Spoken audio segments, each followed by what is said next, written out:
વરસાદને લઈ હવામાન નિષ્ણાંતની આગાહી 30 મે આસપાસ વરસાદ થઈ શકે છે।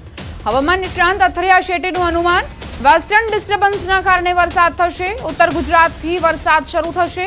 ગાજવીજ સાથે પ્રી મોન્સૂન એક્ટિવિટી થશે। કેટલાક સ્થળે આંધી જેવી સ્થિતિ બની શકે છે। आज ही फोरकास्ट जारी किया था, उसका कारण एक वेस्टर्न डिस्टर्बेंस होने वाला है। और ये जो वेस्टर्न डिस्टर्बेंस है ये लगभग 29 या 30 तारीख को उत्तर भारत को प्रभावित करने लगेगा और इसकी जो ट्रफ रेखा है वो मध्य भारत और गुजरात और मध्य प्रदेश के आसपास के इलाकों तक आने की उम्मीद है। तो इसी की वजह से, क्योंकि अभी इतनी गर्मी बनी थी, इतने हफ्तों से काफ़ी गर्मी है गुजरात में, और इसमें जैसे ही थोड़ी सी एक नमी और मॉइस्चर आ जाती है और इसके साथ में वेस्टर्न डिस्टर्बेंस की अगर असर आ जाएगी तो कुछ जो प्री मानसून गतिविधियां हैं वो काफ़ी एक भारी वाली हो सकती हैं। मेघ गरजने के साथ में लाइटनिंग, थंडरस्टॉर्म की एक्टिविटीज़ हो सकती है और कुछ जगहों पे आंधी जैसी कुछ देर के लिए माहौल भी बन सकती है। ચોમાસાને લઈને હવામાન નિષ્ણાંત અથરિયા શેટ્ટીનું અનુમાન 2 થી 3 દિવસમાં કેરળમાં પહોંચી શકે છે ચોમાસું। કેરળમાં ચોમાસાની એન્ટ્રી નબળી થઈ શકે છે, નબળી રહેવાની સંભાવના। એમજેઓ વિકસી રહેલા અલ્નીનોના કારણે વિક્ષેપ અંદાજ કરતા થોડું મોડું પડી શકે છે ચોમાસું આ વર્ષે આ રીતે જ આગળ વધશે, રોકાઈને આગળ વધશે તેવું કહેવું છે અથરિયા શેટ્ટીનું। ગુજરાતમાં 15 જૂન બાદ જ ચોમાસું પહોંચશે। से जब एमजेओ पूर्वी प्रशांत महासागर तक जाता है तो हम देखते हैं कि अरब सागर और बंगाल की खाड़ी में खासकर इस टाइम में जब मानसून की आगमन की समय होती है वहाँ पे उसमें थोड़ी धीमी रफ्तार हो जाती है। और इसी के साथ साथ एक इसका एक मुख्य कारण ये भी है कि जो उभरता हुआ एल नीनो आ रहा है उसकी भी थोड़ी भूमिका इसमें ज़रूर है। तो मेरे हिसाब से मुझे अब भी लग रहा है कि अगले 2 से 3 दिन ज़्यादातर के केरल में मानसून दस्तक दे देगा। भले ही ये एकदम जोर का दस्तक नहीं रहेगा, यानी जैसे हम कई सालों से बोलते हैं कि 200-300 मिलीमीटर की बारिश गिरेगी, वैसी वाली दस्तक नहीं रहेगी, लेकिन एक कमज़ोर ऑनसेट हो जाएगा केरल में अगले 2-3 दिन में। और आईएमडी शायद और कुछ दिन रुके क्योंकि उनको कंडीशन देखनी पड़ती है, तो शायद आईएमडी मई के आखिरी दिन में या जून की पहली दिन पर ही घोषणा करेगी। जो अगर उन्होंने किया तो वो सामान्य तारीख ही मानी जाएगी, यानी जो पहले जल्दी आने वाली थी केरल में 1 हफ्ते पहले, वो अभी थोड़ी देरी हो रही है उसमें। लेकिन इसके बाद भी हम देखेंगे कि जो जून की शुरुआती दिन है वहाँ पे कर्नाटक, गोवा और कोंकण के इलाकों में फिर एक बार मानसून केरल पहुंच गया तो उसके बाद में थोड़ा जल्दी आगे बढ़ेगा और कोंकण और मुंबई तक जून के शुरुआती दिनों में पहुंचने की उम्मीद मेरी अभी भी है। लेकिन इसके बाद में जैसे मैंने कहा था कि गुजरात पहुंचते तो उसको 15 या 20 जून के बाद ही ऐसे नज़र आ रहा है ऐसे, क्योंकि इस साल का मानसून ऐसे ही रहेगा कि थोड़ा देर आगे बढ़ेगा फिर वापस थोड़े रुकेगा, मतलब ऐसा एकदम असामान्य स्थिति वाली मानसून रहेगी। तो इसीलिए गुजरात में भी आगमन में देरी लग रही है। 2 થી 3 દિવસમાં કેરળમ પહોંચી શકે છે ચોમાસું। 3 દિવસથી દરિયામાં સ્થિર થયું છે ચોમાસું। કેરળમથી 175 કિલોમીટર દૂર દરિયામાં ચોમાસું સ્થિર હોવાની જાણકારી। ચોમાસાને આગળ વધવા અનુકૂળ સ્થિતિ છે। 3 દિવસથી કોઈ ખાસ મૂવમેન્ટ નથી જોવા મળી।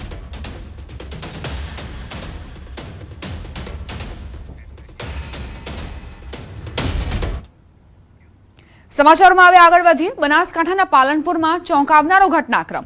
₹50,000માં પત્ની વેચવાની ઘટના સામે આવી છે। પોતાની પત્ની ગમતી ન હોવાથી અન્ય શખ્સોને વેચી મારી। પાલનપુર પશ્ચિમ પોલીસે એવી જાણકારી આપી છે કે પતિએ ખોટી ફરિયાદ કરી હતી। પત્ની ગુમ થઈ હોવાની પોલીસમાં ફરિયાદ નોંધાવી હતી। પાલનપુર પોલીસે તપાસ કરતા સમગ્ર મામલો ભાંડો ફૂટ્યો છે। યુવતીને પોલીસ સ્ટેશન લાવીને પોલીસે પૂછપરછ કરી। 50,000માં અન્ય શખ્સોને પત્ની વેચી દીધાનો ખુલાસો થયો। આરોપી પતિ અને તેના મિત્રોએ પત્નીનો સોદો કર્યો હતો। પતિ નિકેશ પટેલે તેના મિત્રો સાથે પત્નીને મોકલી હતી। સંજય ઠાકોર, અશોક ઠાકોર અને સચિન દરબાર સાથે મોકલીને અન્ય સ્થળે વેચી આરોપીના મિત્રોએ બળજબરીપૂર્વક પરિણીતાના ઘરેણા લઈ વેચી દીધા। પરિણીતાને ગોંધી રાખીને નિકેશ પટેલના મિત્રોએ પણ દુષ્કર્મ આચર્યું। પોલીસે ગણતરીના કલાકોમાં મુખ્ય આરોપી નિકેશ પટેલ સહિત 7ને ઝડપ્યા। મુખ્ય આરોપી નિકેશ પટેલ અગાઉ પણ અનેક ગુનાઓમાં સંડોવાયેલો છે। જે બહેન છે એને એમના પતિ નિકેશ વાળા એમના અન્ય મિત્રોને આપી દેવામાં હતી, જે માનવ તસ્કરી અન્વયે કરેલ હતી અને જેમાં 50,000 જેટલી રકમમાં તેમની પત્નીને અન્ય મિત્રોને વેચી કાઢેલી હતી. સુરેન્દ્રનગર જિલ્લાના લખતર તાલુકાના ઘણાદ સહિત આસપાસના ગામડાઓમાં ઘુડખરનો ત્રાસ જોવા મળ્યો છે, જે ચિંતાજનક સ્તરે વધી રહ્યો છે. 200થી વધુ ઘુડખરના ગાળા એક જ રાતમાં ખેડૂતોનો ઊભો પાક સાફ કરી નાખે છે, જેના કારણે આગામી સિઝનમાં 10,000 વીઘાથી વધુ જમીન પડતર રહેવાનો ખતરો તોડાઈ રહ્યો છે. ખેડૂતોની લાંબી રજૂઆતો બાદ વન વિભાગે 2 વીઘામાં દેશી પદ્ધતિથી પાંજરું તો બનાવડાવ્યું, પણ 20 દિવસ પછી પણ એક પણ ઘુડખર પકડાયું નથી. ખેતીની સિઝન માથે છે, ત્યારે જો તંત્ર આધુનિક ટેકનોલોજી અને તાલીમબદ્ધ સ્ટાફ સાથે ઝડપી કામગીરી નહીં કરે તો જગતના તાતને ખેતી છોડી દેવાની નોબત આવશે. 20-25 દિવસથી એક ખચર અંદર આ સ્ટ્રક્ચરમાં આવ્યું નથી. અને બીજા નંબરમાં કંઈક પકડવાનું કોઈ એવું ટેકનોલોજી નવી લાવતા નથી. એવું કંઈક લાવો તો કદાચ પકડી જાય તો ઝડપી કાર્યવાહી થાય. ને હવે ખેડૂતનો સમય થઈ ગયો હોય વાવણી માટેનો. અહીંના ફોરેસ્ટ અધિકારીઓ ઘણા બધા આવે છે, ખાલી જોઈને વહી જાય છે. અને આવે તો ચા પાણી પીવે, ખાઈ પીવે, 2-3 જણા આવે ને ખાલી જોવે, પણ એમ નથી નહીં કઈ. અને એમને અધિકારી ઉપરથી કેવું ટેકનોલોજીનો ઉપયોગ કરવો જોઈએ કાયદેસર રીતે. વિજ્ઞાન અત્યારે કેટલું આગળ છે, તો ખચરને પકડવા માટેની કોઈ ટેકનોલોજીનો ઉપયોગ કરીને પણ ખચરને લોકો પકડી શકે છે.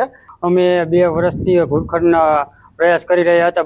10,000 વીઘામાં નુકસાની હતી. બરોબર, અમે બધી આવેદન પત્ર આપ્યા, કલેક્ટર કચેરી હોય, મામલતદાર કચેરી હોય કે ગાંધીનગર હોય કે વન પર્યાવરણ મંત્રી હોય. તો 2 વર્ષ પછી આવડા બધા આવ્યા છે વન પર્યાવરણ મંત્રી, વન પર્યાવરણ વાળા, અને આવા પાંજરા મૂક્યા છે. પાંજરામાં લગભગ 30 દિવસ જેવું થયું, પણ એક ઘુડખર નથી આવ્યું. આમાં ઘુડખર અભયારણ્ય પ્રવાસીઓ માટે તો આકર્ષણનું કેન્દ્ર બન્યું છે, પરંતુ આ અભયારણ્યમાંથી બહાર નીકળી ગયેલા ઘુડખર હાલ ઘણાદ ગામના ખેડૂતો માટે આફતરૂપ બન્યા છે. ઘણાદ ગામમાં છેલ્લા 2 વર્ષ કરતાં વધુ સમયથી ઘુડખરના જે ત્રાસ છે એના હિસાબે થઈ અને ખેડૂતો દ્વારા અવારનવાર રજૂઆત કરવામાં આવ્યા બાદ છેલ્લા 20 દિવસથી વન વિભાગ દ્વારા આપ જોઈ શકો છો ટીવી પરના દ્રશ્યોમાં આ પ્રકારનું એક વિશાળ પાંજરું બનાવવામાં આવ્યું છે, જેની અંદર ઘુડખરને પકડવા માટેની જે છે કાર્યવાહી કરવામાં આવી રહી છે. પરંતુ ક્યાંક ને ક્યાંક વન વિભાગની નિષ્ફળતાના કારણે આ 20 દિવસ કરતાં વધુ સમય થવા છતાં હજુ સુધી એક પણ ઘુડખરને વન વિભાગની ટીમ પકડી શકી નથી. ઘુડખર છે એ ઊભો પાક ખાઈ જાય તેવી સ્થિતિ છે, ત્યારે ક્યાંક ને ક્યાંક વન વિભાગની અધિકારીઓની કામગીરી સામે ઘણાદ ગામના ખેડૂતો અને જે ગ્રામજનો છે સવાલો ઉઠાવી રહ્યા છે. અક્ષય જોશી, ન્યૂઝ 18 ગુજરાતી, ઘણાદ. સોમનાથ મંદિરમાં વીઆઈપી અને સ્પેશિયલ દર્શન નામે દેશભરમાં ફ્રોડ ગેંગ સક્રિય થઈ છે, જે નકલી વેબસાઇટનો ઉપયોગ કરી ભક્તોને ચૂનો લગાવી રહી છે. આવી છેતરપિંડીથી બચવા અને સાવચેત રહેવા માટે સોમનાથ ટ્રસ્ટ દ્વારા શ્રદ્ધાળુઓને ખાસ અપીલ કરાઈ. તેઓએ જણાવ્યું કે સોમનાથમાં વીઆઈપી દર્શન માટે પાસ કે ટિકિટની કોઈ પ્રથા નથી. દર્શન માટે બધા માટે એક સરખી જ વ્યવસ્થા છે. આ સાથે રૂમ બુકિંગ, પૂજા વિધિ કે પ્રસાદ બુકિંગ માટે માત્ર શ્રી સોમનાથ ટ્રસ્ટની વેબસાઇટ somnath.org પર જ બુકિંગ કરવા અપીલ કરાઈ છે. ટ્રસ્ટ દ્વારા શ્રદ્ધાળુઓને વિશેષ અને ખાસ અપીલ કરવામાં આવે છે કે સોમનાથ ટ્રસ્ટ દ્વારા માત્ર સોમનાથ ટ્રસ્ટની ઓફિશિયલી વેબસાઇટ somnath.org પરથી જ રૂમ બુકિંગ હોય, પૂજા વિધિનું બુકિંગ હોય કે પ્રસાદનું બુકિંગ હોય, માત્ર ને માત્ર ઓફિશિયલ વેબસાઇટ પરથી જ કરવામાં આવે છે. ટ્રસ્ટમાં વીઆઈપી કે સ્પેશિયલ દર્શનની કોઈ પ્રથા પહેલેથી છે જ નહીં કે આવું વીઆઈપી દર્શન માટે કોઈ ટ્રસ્ટમાં વ્યવસ્થા જ નથી, જેથી દરેક શ્રદ્ધાળુઓને ધ્યાન